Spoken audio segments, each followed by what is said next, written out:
So let's talk about kind of emotional health in the sense of how it fits into healthspan. So when someone asks me to explain what the cognitive component of healthspan is, we can talk about executive function. We can talk about processing speed. We can talk about recall memory. And of course, you can drill down further and further and further into these things.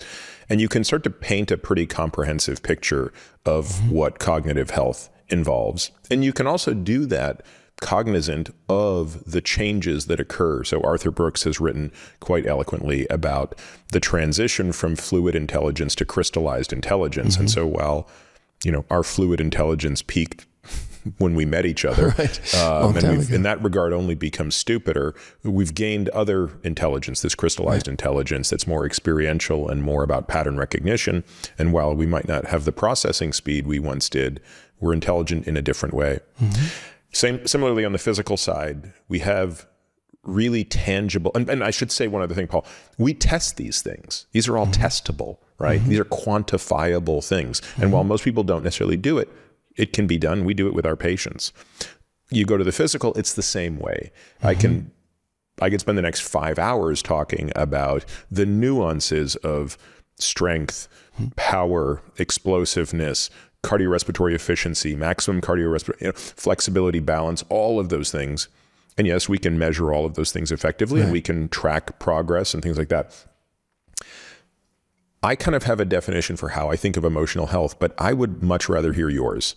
How would you explain the umbrella of a person's emotional health? And then I'll plant the seed, which is where I want to go with that is, given that we don't have biomarkers for these things and necessarily tests that we can do, I want to talk about how we can evaluate it. Sure. Well, I think the way we evaluate it is by looking inside. So then what are we looking for inside? We're trying to understand what's going on in us. You know, when we wake up in the morning, how do we feel about ourselves? How do we feel about life? Are we low grade afraid, right? Do we feel on the back foot? You know, there's so much of this going on in us, and then that impacts our self-talk, which is why we may not have biomarkers, but we can look inside, so to speak, by asking the right questions. Like, what do you say to yourself when you're alone, right? What kind of phrases or mantras seem to repeat over and over? Do you criticize yourself? Do you have a shadow voice within you that is oppressive, or that is regretful, or that is ashamed, right? What is going on inside of us is often very opaque to us, even though we're living through that when we then interface with the world.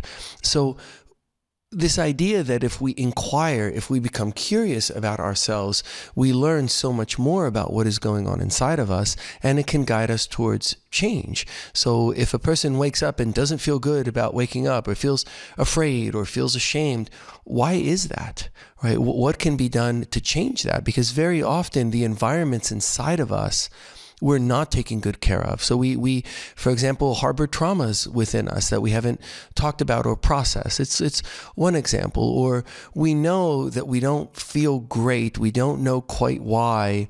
And then we're sort of afraid and confused, and we move forward. This idea that we should be as interested at what is going on inside of our minds, what is going on inside of us emotionally, as we are about our bodies, even though we have many more markers, you know, biomarkers, internal and external, to look at physically.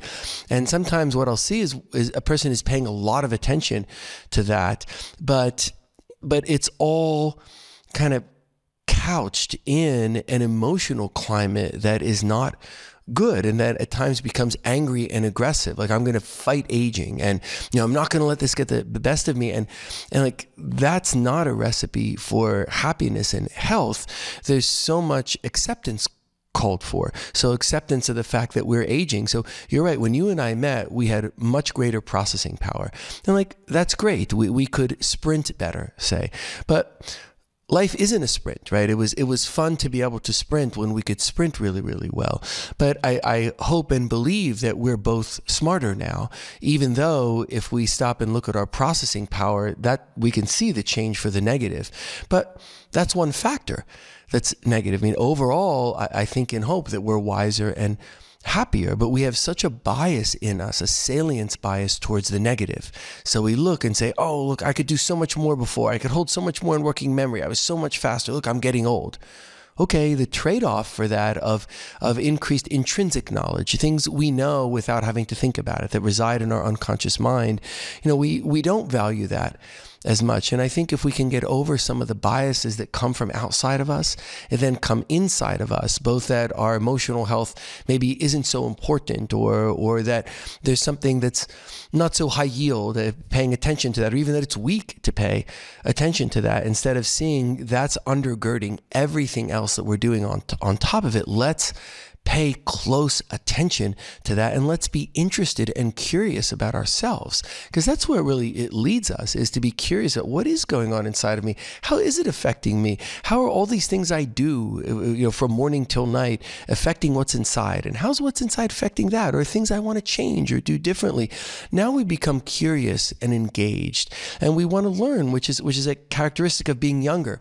When people want to learn and think expansively, and are interested in new music and new sights and sounds. And if we can maintain that curiosity about ourselves and about the world around us, then we change this really, really big factor that often is working against us and we're not aware of it. By looking at it, we can control it and make it work for us.